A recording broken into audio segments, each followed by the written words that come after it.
Good morning, this is Peter Combs from Bidamount.com, and today is Monday, November 28th. This morning we're going to talk a bit about an auction that's coming up on the 30th, just in a couple of days.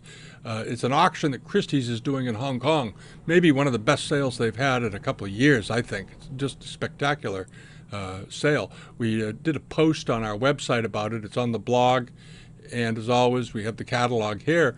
And if you click on that, it'll bring you over to the catalog. Here it is. You can flip back to see what the front of it looks like again. And when you open it up, it comes to the first lot in the sale is this. It's a really great Western Han Dynasty ramshorn brush water pot. Measures about 4 inches long. Came from the Huang Jun collection. He lived from the 1870s until 1951. He owned it, and then it went to a Swiss collection. Now it's being sold. Great quality, rare form, estimated at $260,000 to $390,000. I think it'll get there. It's a great piece.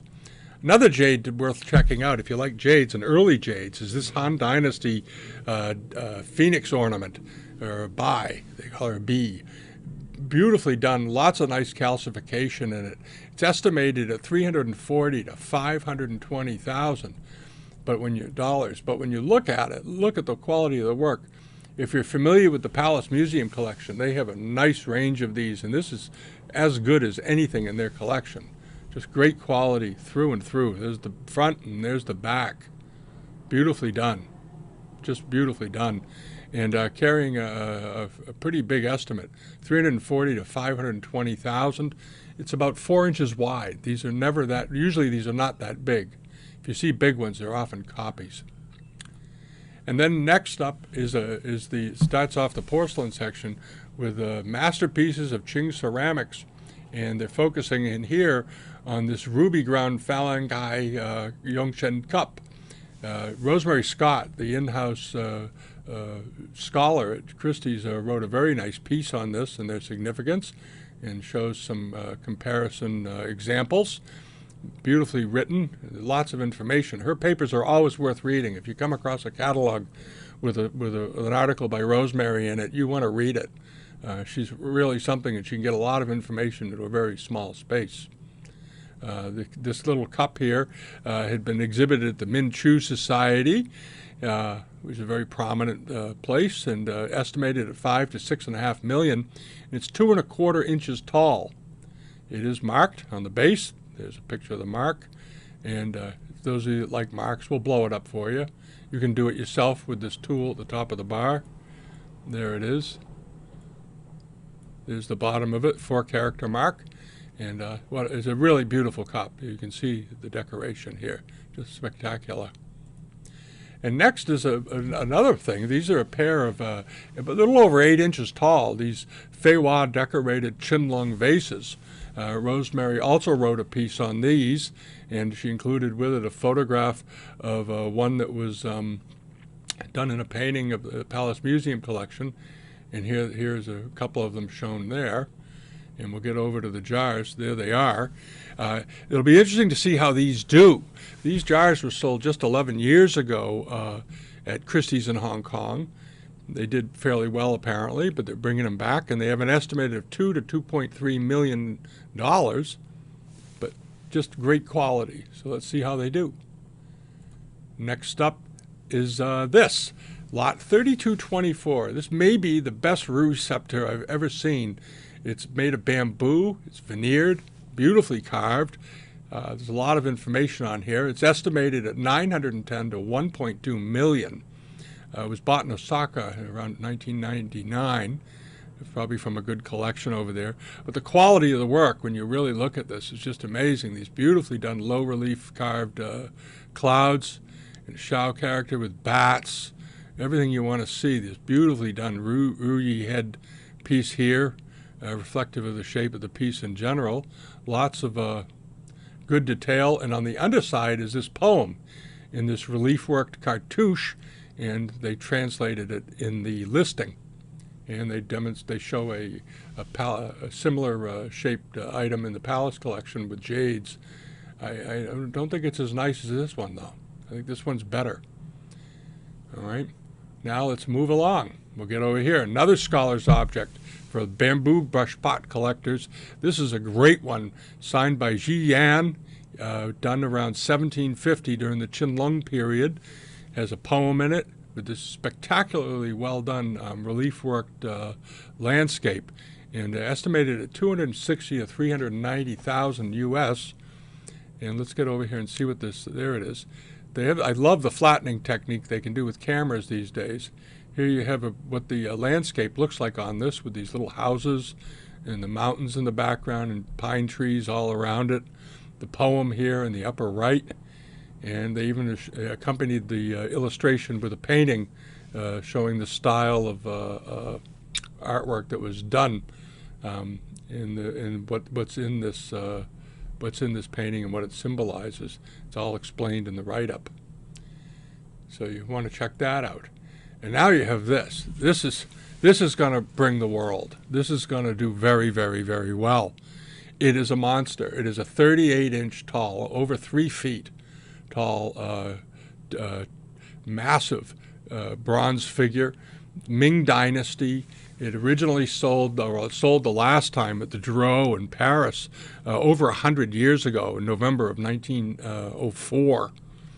But just the very best quality. They have with it all the paperwork on this. It was in a sale they did of Tibetan Bronzes. Just amazing. Here's another shot of it. We're going to blow this up just so you can get a look at this. This is a really powerful bronze. Look at the details. The heads, the Tibetan figures.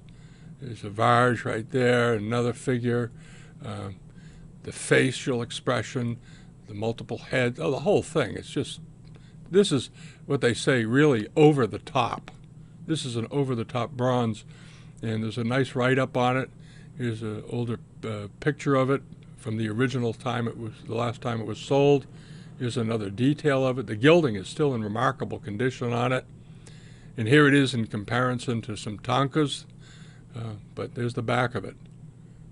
Wait till you see what this does. I suspect it'll blow through the high estimate. I may be wrong, but I couldn't find another one like this out there that has sold any time in the last 30 years. Then we move on to this. There's a Tong Sankai camel. It's a really great camel. Had been in the exhibited at the Chang Foundation in 2000, and it was bought in Taipei from a collection. There's a lot of good collections in Taipei. And this is a very nice, good size example. It's 34 inches tall, almost 3 feet tall. So that's a good big one. And I love the detail of his head, the way his head and his mouth is done, beautifully shaped, the tongue curling up and the teeth, and then the lip peeling back. The expression, the eyes, the way the eyes are so expressive on this.